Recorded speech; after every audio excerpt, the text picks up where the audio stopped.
નમસ્કાર દર્શક મિત્રો, હું છું આપનો કુંદન પાટીલ.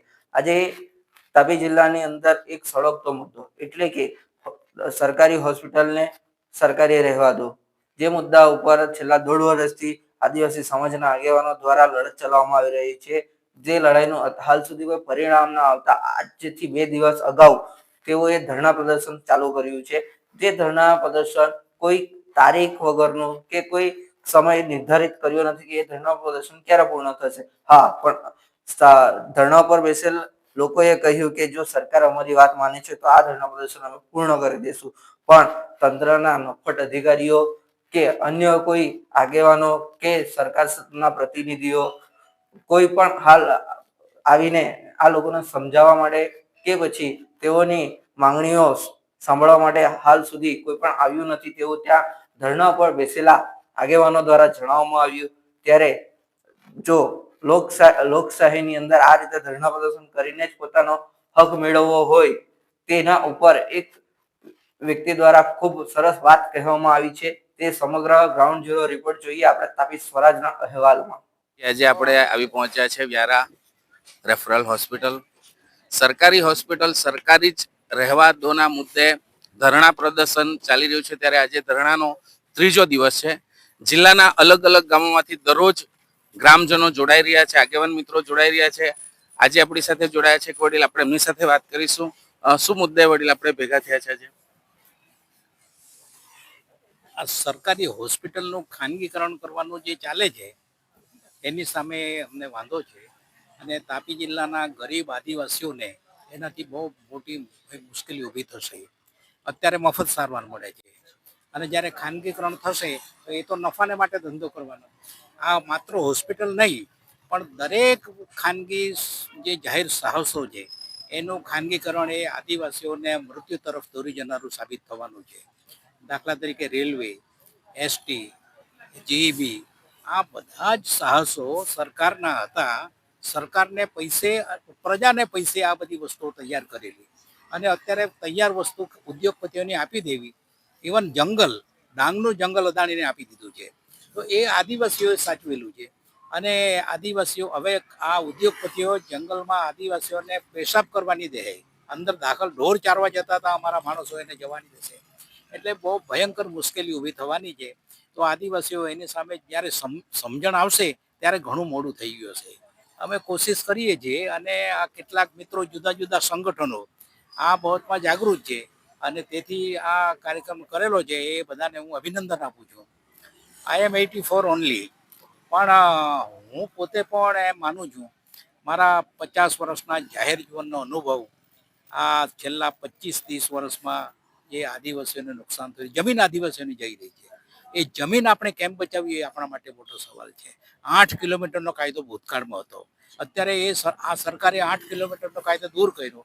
એને કારણે જુદા જુદા વિસ્તારમાંથી લોકો આવીને જમીન લે છે. એને કારણે અનેક ન્યુસન્સ ઊભા થવાના, અમારા સામાજિક અસ્મિતા પર અસર થવાની, સામાજિક જીવન પર અસર થવાની.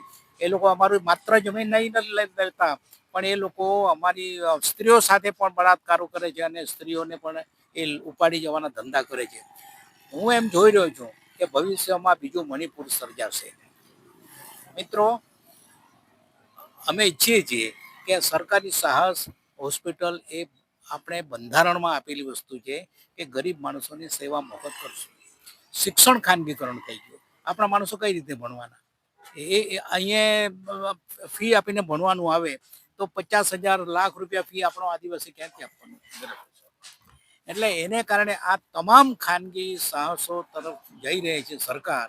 એની સામે અમારો સખત વિરોધ છે. અને આ યુસીસી એમાં એમ કહે છે કે અમે આદિવાસીને બાકાત રાખશું, પણ એ લોકો બાકાત રાખવાના નથી. અને થોડા જ સમયમાં યુસીસીમાં એ લોકો આદિવાસીઓને પણ દાખલ કરશે. એને કારણે આદિવાસીઓની અસ્મિતા ગુમાવવાનો વખત આવવાનો છે. અને આદિવાસીઓના પોતપોતાના રીત રિવાજ છે, અમારી પદ્ધતિ છે, જીવન પદ્ધતિ છે અમારી, એને અસર થવાની છે. અમને અત્યારે હું જોઈ રહ્યો છું કે વિદ્યાર્થીઓની સ્કોલરશીપો બંધ થઈ રહી છે અને જુદા જુદા હેતુઓમાં જે સબસિડી મળે છે આદિવાસીઓને એ પણ બંધ થઈ રહી છે. તો એનો અર્થ શું? આપણે આખરે તો ગરીબ માણસોને કેમ મદદ થાય એ કરવાનું, પણ સરકાર બિલકુલ ઉદ્યોગપતિઓ તરફ કામ કરી રહી છે અને એને કારણે ભવિષ્યમાં આ મોટા સંઘર્ષ થવાના એંધાણ હું જોઈ રહ્યો છું. હું ઈચ્છું છું કે હું ખોટો પડું, નહીં થાય એવું. સરકાર એમાં પીછીહટ કરે અને આ તો એક સેમ્પલ છે કે સરકારી હોસ્પિટલમાં અત્યારે હજારો લોકો મફત સારવાર લેવા આવે છે. કાલે ઉઠીને જ્યારે આ ઉદ્યોગપતિ કરશે ત્યારે એ 5,000 રૂપિયા આપો ની ડિપોઝિટ, ત્યાં સુધી એને દાખલ નહીં કરશે. આ ગરીબ માણસો ક્યાંથી 5,000 રૂપિયા આપવાના? એટલા માટે આ વાંધો છે અને મને આનંદ છે કે આ જુદા જુદા ગરીબ વિસ્તારમાંથી આ માણસો આવ્યા છે અને એ બધાને આ વસ્તુ સમજાવી છે. મને ખાતરી છે કે આવતીકાલે તમામ લોકોને આ વસ્તુ સમજાવવાની છે અને એની સામે મોટા આંદોલનો થવાના છે. બિલકુલ. દૂર દૂરથી જિલ્લાના છેવાડાથી લોકો જોઈ રહ્યા છે કે દરરોજ દૂર દૂરથી આવી રહ્યા છે. એટલે દૂરથી જો ગ્રામજનો આવી શકે, આદિવાસી પ્રજા આવી શકે, તો શું સક્ષમ અધિકારી એમની કચેરીથી બહાર અહીંયા તમારી સાથે કોઈ વાટોઘાટો કે જે નિરાકરણ માટે મળવા આજ સુધી આવ્યા છે 3 દિવસની અંદર? ના, કોઈ આવ્યું નથી અત્યાર સુધી. એ લોકો તો રાહ જોવે છે કે ક્યારે અમે ઉઠાડીએ એમ. જુદા જુદા પેતરા રચે છે એ લોકો, કે અમારા માણસોને સમજાવે છે, એને ધમકીઓ આપે છે કે તમે ઉઠી જાઓ, અહીંયા નહીં આવતા. તો એ પણ બરાબર નથી. હમણાં જ સુપ્રીમ કોર્ટે એમ કહ્યું છે કે પોલીસ તંત્રે પણ આ વાણી સ્વાતંત્ર્યના અધિકારની મર્યાદા અને એની વાતો સમજવી જોઈએ. તમે ગમે તેની ધરપકડ કરીને જેલમાં પૂરી દો, એ આ લોકશાહીમાં એ વસ્તુ બરાબર નથી અને આ તો તાનાશાહી છે. સરમુખત્યારશાહી તરફ જવાનો આ રસ્તો દેખાઈ રહ્યો છે.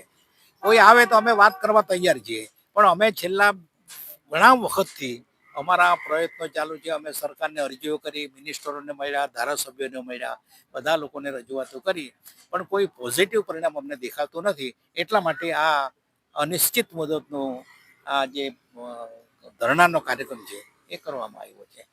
જી, આપનું નામ? સમીર ચૌધરી, આપ ક્યાંથી આવો છો? વ્યારા.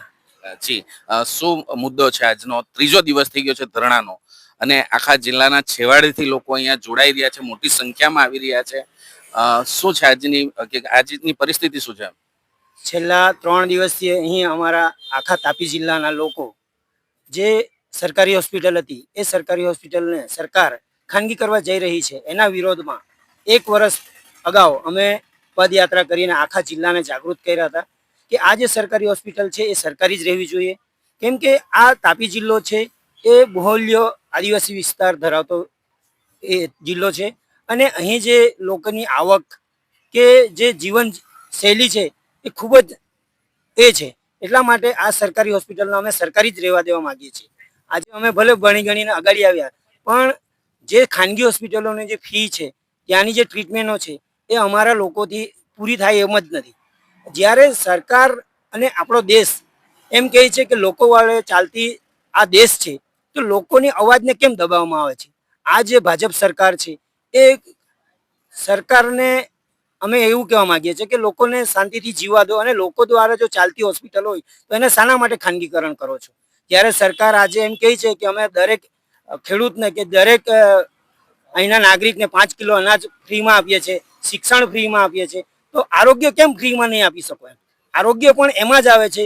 રોટી કપડા ઓર મકાન સરકારનો પહેલો ઉદ્દેશ્ય છે કે આમ જનતાને રોટી કપડા ઓર મકાન મળવું જોઈએ. તો આ આરોગ્ય પણ એટલું જ જરૂરી છે. જ્યારે સરકાર બધું જ ફ્રી આપી શકતી હોય અને ચૂંટણીમાં વચનો આપતી હોય, તાપી જિલ્લાના ઘણા બધા આગેવાનો ભાજપ સરકારમાં બેઠા છે, છતાં પણ એ લોકોને નથી ખબર પડતી કે આ જિલ્લામાં સરકાર શું કરી રહી છે. અત્યારે જ સ્કોલરશિપના મુદ્દામાં 27 ધારાસભ્યોમાંથી ફક્ત 4-5 ધારાસભ્યો જે છે એ લોકોએ અવાજ ઉઠાવ્યો સમાજ માટે, ત્યારે બાકીના જે ચૂંટાયેલા ધારાસભ્યો છે એ લોકો હોસ્પિટલ માટે પણ નથી બોલતા, આરોગ્ય માટે નથી બોલતા, શિક્ષણ માટે નથી બોલતા. તો શું આ સ્વતંત્ર કે લોકશાહી માની શકાય? ક્વેશ્ચન છે આ સરકાર પર.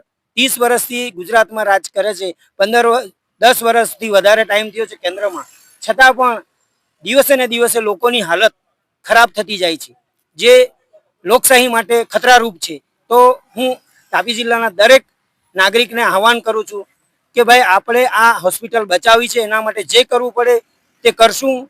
આનાથી વધારે ઉગ્ર આંદોલન કરવું પડશે. ધરણા પર બેઠા છે, જો સરકાર સમજી જાય તો ઠીક છે, નકર આપણે ઉગ્ર આંદોલન કરીશું, ભૂખ હડતાલ કરીશું અને જે પણ પ્રદર્શન કરવું પડશે કરશું, પણ હોસ્પિટલ તો સરકારી જ રહેવી જોઈએ. આ અમારી માંગણી છે.